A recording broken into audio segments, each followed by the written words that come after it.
Les réseaux sociaux sont des canaux de choix pour transmettre vos messages et tisser des liens durables avec votre clientèle. Pour vous faire sauver du temps puis vous éviter bien des casse-têtes, j'ai recensé les 7 erreurs que je vois le plus souvent sur les réseaux sociaux. Erreur numéro 1, se lancer sans plan stratégique. Le plan stratégique, je le compare un peu à la carte routière. On aura beau avoir le meilleur bolide avec du gaz d'avion dedans, si on n'a pas une map pour savoir où est-ce qu'on s'en va, on n'ira nulle part. Le plan stratégique, c'est la même chose. Il va imbriquer nos objectifs puis les moyens concrets qu'on va prendre pour les atteindre. Il va vous servir de guide semaine après semaine pour garder le cap sur votre destination. Erreur numéro 2, s'adresser à tout le monde. Là, vous allez me dire, on peut pas s'adresser à trop de gens en même temps. La réponse, c'est malheureusement oui. Si on épure trop notre message pour s'adresser à la masse pour qu'il convienne à tout le monde, les gens qui sont susceptibles d'acheter nos produits, ils vont passer par-dessus sans même s'en rendre compte. Ce qu'on veut, c'est interpeller ces gens-là qui sont votre clientèle cible. Et puis, par la bande, c'est certain qu'on va aller chercher d'autres personnes de toute façon. Erreur numéro 3, c'est d'avoir des attentes irréalistes. Évidemment, on veut se faire connaître par les gens. On veut que le téléphone sonne, que les gens achètent nos produits, nos services. Par contre, si on a les attentes trop élevées, ça risque de nous démotiver en cours de route. Les résultats proviennent d'un mélange de 4 facteurs. Les efforts soutenus, la constance, la pertinence du contenu et le temps. On n'a pas le choix, il faut laisser le temps faire son action pour récolter les fruits de nos efforts, puis il faut persévérer, il faut suivre notre plan stratégique. C'est vraiment comme ça que notre nom va réussir à circuler puis qu'on va faire connaître notre marque. Erreur numéro 4, omettre de résultats.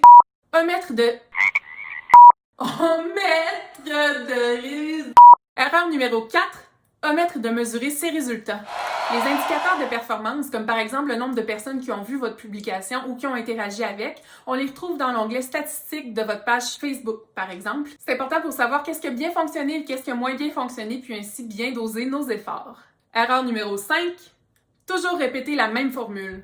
Malheureusement, les réseaux sociaux, c'est pas comme la cuisine, on peut pas faire la même recette puis s'attendre à toujours avoir le même résultat. C'est pas parce qu'une stratégie X fonctionne bien pendant un certain temps qu'elle va toujours fonctionner. Les algorithmes des réseaux sociaux changent plus souvent qu'on change de bobette et puis les comportements des gens évoluent rapidement. Il suffit de penser comment la COVID a changé les comportements d'achat des gens, comment ça a fait exploser le commerce en ligne. Donc c'est clair que les stratégies évoluent au fil des algorithmes puis des comportements des consommateurs. C'est en gardant l'œil sur vos performances que vous allez voir qu'est-ce qui fonctionne et qu'est-ce qui fonctionne moins bien. L'important, c'est pas de jamais rater sa cible, c'est d'être rapide à rectifier le tir et puis à optimiser ses résultats. Erreur numéro 6, sous-estimer l'impact du service à la clientèle en ligne. Faut garder à l'esprit que les réseaux sociaux, c'est vraiment le porte-voix privilégié des gens. Si les gens prennent de leur temps pour vous écrire, que le commentaire soit négatif, positif, qu'il soit vrai, qu'il soit faux, si le chapeau le fait, on le met, mais il faut répondre à cette personne-là de manière courtoise, le plus rapidement possible pour pouvoir lui donner satisfaction. Là, vous allez me dire, il y a toujours des gens qui sont là seulement pour chialer.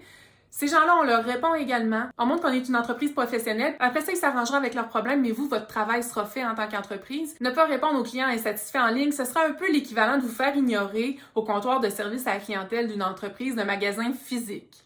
Ouch! Puis les commentaires négatifs, c'est pas la fin du monde. Souvent, c'est un moyen de s'améliorer ou de transformer un négatif en positif. Essayez plutôt de voir l'opportunité que le client vous donne en vous émettant son opinion, plutôt que de voir juste l'aspect négatif. Wow, on a un commentaire négatif, faut le gérer, qu'est-ce qu'on fait? C'est pas grave, on rectifie le tir, on s'ajuste, on s'améliore et on continue. Erreur numéro 7, utilisez les mauvaises plateformes. Chaque plateforme possède ses avantages, ses forces, sa vocation.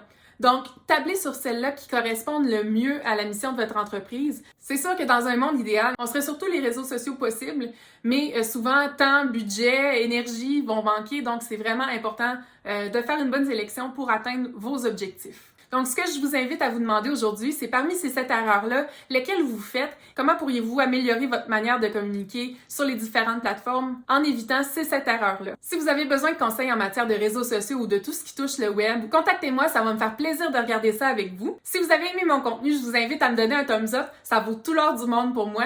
Puis je vous invite également à suivre ma chaîne pour d'autres contenus prochainement. Bye bye!